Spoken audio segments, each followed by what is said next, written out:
வணக்கம். நான் உங்கள் டாக்டர் பாலகுமாரி பேசுகிறேன். முந்தின எபிசோடில் சாக்லேட் சிஸ்டோட ஒரு பெண்மணி வந்தாங்க. கல்யாணத்துக்கு முன்னாடியே அவங்க கணவர்கிட்ட சொல்லாமா வேணாமா அப்படின்ற ஒரு கேள்வியை கேட்டாங்க. அவங்க சொன்னாங்களா? இப்போ என்ன சிச்சுவேஷன் அதை பார்ப்போம்.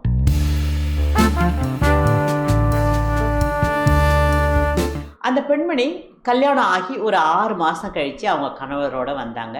டாக்டர், நாங்கள் குழந்தைக்கு ட்ரை பண்ணுறோம், ஸோ அதனால் ஒரு செக்கப் பண்ணிவிட்டு போகலாம் அப்படின்னு வந்தோம் அப்படின்னு சொன்னாங்க. அவங்க ஏற்கனவே என்னை பார்த்த மாதிரி காட்டிக்கல, நானும் ஒன்றும் சொல்லிக்கல. சரி பார்த்துடலாமா, நம்ம பேசிக்காக ஒரு ஸ்கேன் பண்ணுவோம், அதை பண்ணிடலாமா அப்படின்னு கேட்டேன்.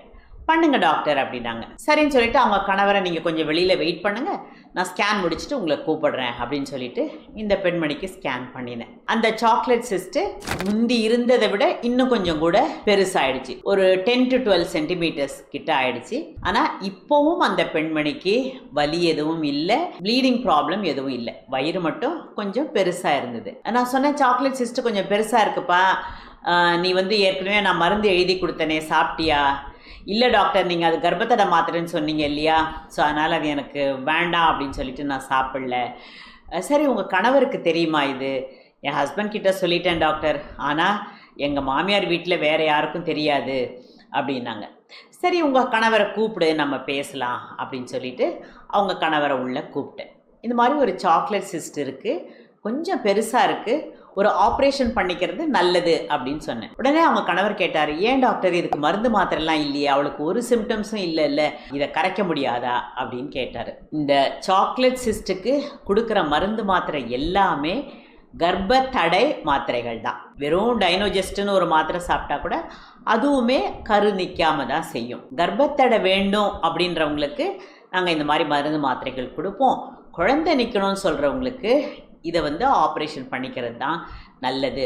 இப்போ மருந்து மாத்திரைகள்லாம் கூட நீங்கள் நினைக்கிற மாதிரி அந்த சாக்லேட் சிஸ்ட்டை அப்படியே மறைஞ்சு போகாது. சாக்லேட் சிஸ்ட் எதனால் வருது? உள்ளுக்குள்ளே ப்ளீட் ஆகிறதுனால வருதுன்னு சொன்னேன் இல்லையா. ஏற்கனவே ஆன ப்ளீடு அப்படியே தான் இருக்கும், அதை வேறு வழியில் நம்ம குறைக்க முடியாது. ஃபர்தர் ப்ளீடிங் ஆகாமல் தடுக்கிறது தான் இந்த மருந்து மாத்திரைங்களோட வேலை. ஸோ அதனால் இருக்கிற சிஸ்ட்டு 10 சென்டிமீட்டர்னால் ஒரு 8 சென்டிமீட்டராக குறையுமே தவிர மறைஞ்சு போகாது. அதனால் நீங்கள் கர்ப்பத்துக்கு பிளான் பண்ணிங்கன்னா நீங்கள் இந்த மாத்திரைகள் எடுக்கிறது நல்லதில்லை அப்படின்னு சொன்னேன்.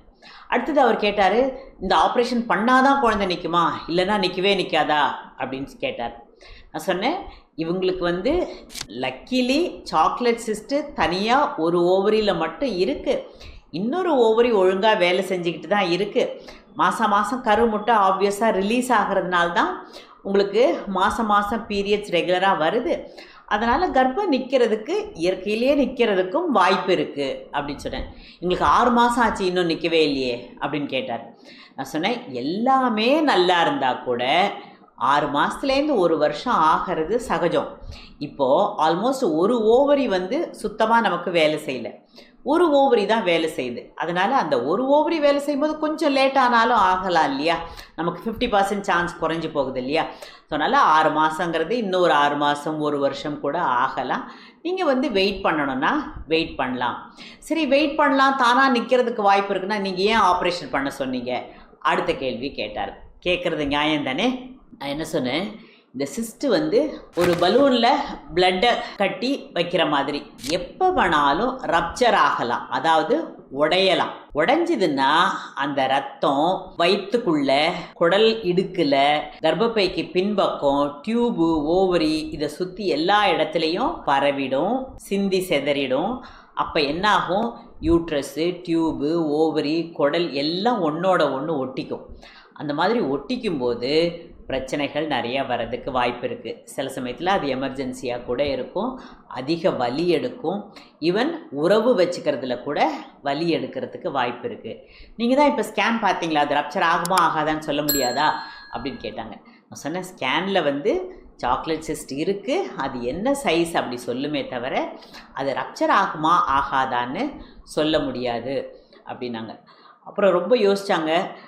டாக்டர், நான் எங்கள் வீட்டில் யாருக்கும் சொல்லலை, எங்கள் 2 பேருக்கு தான் இது தெரியும். நான் இப்போ போய் ஆப்ரேஷன் சொன்னேன்னா ஏதாவது பிரச்சனை ஏற்படலாம். நாங்கள் கடவுள் மேலே பாரத்தை போட்டுட்டு நாங்கள் இன்னொரு 6 மாதம் 1 வருஷம் ட்ரை பண்ணுறோம். அதில் நிற்கலைன்னா அடுத்தது நம்ம வந்து இந்த ஆப்ரேஷனுக்கு போகலாம் அப்படின்னாங்க. சரிப்பா, நம்ம டெஃபினட்டாக ட்ரை பண்ணலாம். ஆனால் உங்களுக்கு அந்த ரப்சர் ஆச்சுன்னா அதிக வலி எடுக்கும், அந்த மாதிரிலாம் ஏதாவது ப்ராப்ளம் இருந்தால் நீங்கள் எப்போ வேணாலும் வாங்க அப்படின்னு சொல்லிட்டு அந்த லேடிக்கு ஃபோலிக் ஆசிட் மாத்திரை எழுதி கொடுத்தேன். வாங்கிக்கிட்டாங்க. அதுக்கப்புறம் சொன்னேன், தம்பி நீங்கள் கூட ஒரு டெஸ்ட் பண்ணிக்கிறது நல்லது. ஏன் டாக்டர், அவளுக்கு தானே ப்ராப்ளம், எனக்கு ஏன் நீங்கள் டெஸ்ட் சொல்கிறீங்க அப்படின்னு. நான் சொன்னேன், இப்போ அவளுக்கே கூட இந்த சாக்லேட் சிஸ்டை எப்படி கண்டுபிடிச்சோம், ஒரு அறிகுறியும் இல்லாமல் தானே கண்டுபிடிச்சோம். அதே மாதிரி ஆண்களுக்கும் சில பிரச்சனைகள் இருக்கிறதுக்கு வாய்ப்பு இருக்குது. குழந்தைக்கு ட்ரை பண்ணுறீங்கன்னா உங்களுக்கும் டெஸ்ட் பண்ணி பார்த்துட்டு அதுக்கு பிறகு முயற்சி செய்கிறது நல்லது. இப்போ ஒருவேளை உங்களுக்கு ஏதாவது ப்ராப்ளம் இருந்தால் ரெண்டுத்தையும் சைமல்டேனியஸாக நம்ம ட்ரீட் பண்ணும்போது கர்ப்பம் நிற்கிறதுக்கு வாய்ப்புகள் நல்லா இருக்கும் அப்படின்னு சொன்னேன். சரின்னு சொல்லிட்டு பண்ணிக்கிறேன் அப்படின்னு சொல்லிட்டு பண்ணிக்கிட்டாரு. செமன் டெஸ்ட்டில் வந்து கொஞ்சம் கவுண்ட்டு கம்மியாக இருந்தது, மொட்டிலிட்டி கம்மியாக இருந்தது. பட் ரொம்பலாம் கம்மியாக இல்லை. அந்த கவுண்ட்டு மொட்டிலிட்டிக்கே கர்ப்பம் நிற்கக்கூடிய வாய்ப்பு இருந்தது. சொன்னால் இதை ஒரி பண்ணிக்காதீங்க, ஆண்களுக்கு ஒவ்வொரு நாளைக்கு ஒவ்வொரு மாதிரி ரிப்போர்ட் வரும். இந்த ரிப்போர்ட்டை பொறுத்த வரைக்கும் நேச்சுரலாக கர்ப்பம் நிற்கிறதுக்கு வாய்ப்புகள் இருக்குது. உங்களுக்கும் ஒரு விட்டமின் எழுதி தரேன், அவளுக்கு ஃபோலிக் ஆசிட் எழுதி கொடுத்த மாதிரி உங்களுக்கு ஒரு மாத்திரை, விட்டமின் மாத்திரை எழுதி தரேன். போட்டுட்டு 6 மாதத்துலேருந்து 1 வருஷம் ட்ரை பண்ணுங்கள். அப்படியும் நிற்கலைன்னா திருப்பி வாங்க அப்படின்னு சொன்னேன். வேறு என்னெல்லாம் டாக்டர் பண்ணணும் அப்படின்னு சொன்னேன். நான் சொன்னேன், ஒருத்தங்க கரு நிற்கிறதுக்கு சில விஷயங்கள் முக்கியமானது. உணவு, அதாவது ஆரோக்கியமான உணவு. நான் வந்து கர்ப்ப காலத்தில் உணவு அப்படின்னு ஒரு வீடியோ போட்டிருப்பேன். அப்புறம் எப்படி சாப்பிட்ணும் அப்படின்னு ஒரு வீடியோ போட்டிருப்பேன். கர்ப்ப காலத்தில் சாப்பிட வேண்டியது தான் கர்ப்பத்துக்கு முயற்சி செய்கிறவங்களும் சாப்பிட வேண்டிய சாப்பாடு. நீங்கள் அந்த வீடியோவை ஒரு தடவை பாருங்கள்.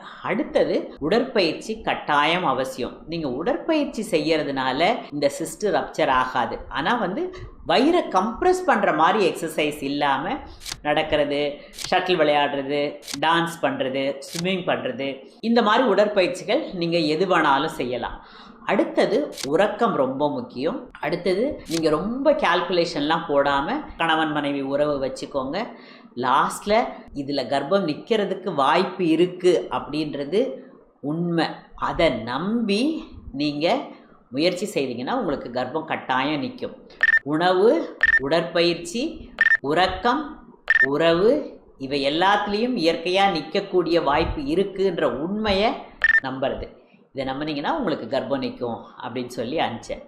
அவங்களுக்கு 8 மாதம் கழித்து கர்ப்பம் நின்றுது. நல்லபடியாக அந்த ப்ரெக்னென்சி வளர்ந்துக்கிட்டு வந்தது.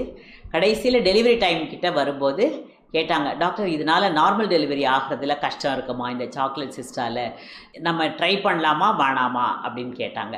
நான் சொன்னேன், அது வந்து அந்த நேரத்தில் தான் வந்து நம்ம டிசைட் பண்ண முடியும். வலி எடுத்த பிறகு பார்ப்போம். சிஸ்ட்டு வந்து வழியில் நின்று தடை பண்ணலன்னா நார்மல் ஆகிறதுக்கு வாய்ப்பு இருக்குது. அப்படி இல்லைன்னா நம்ம சிசேரியனுக்கு போக வேண்டியிருக்கும். நம்ம அதை அந்த நேரத்தில் பார்க்கலாம் அப்படின்னு சொன்னேன். அவங்களுக்கு நார்மல் டெலிவரி ஆச்சா, சிசேரியன் ஆச்சா, அதுக்கப்புறம் அந்த சிஸ்ட்டு எப்படி சரியாச்சு, இந்த கேள்விக்கான விடை அடுத்த தொடரில் பார்ப்போம். நன்றி, வணக்கம். வீடியோ உங்களுக்கு பிடிச்சிருந்ததுன்னா லைக் பண்ணுங்கள், கமெண்ட் பண்ணுங்கள், ஷேர் பண்ணுங்கள். உங்கள் ஃப்ரெண்ட்ஸையும் இந்த சேனலுக்கு சப்ஸ்கிரைப் பண்ண சொல்லுங்கள்.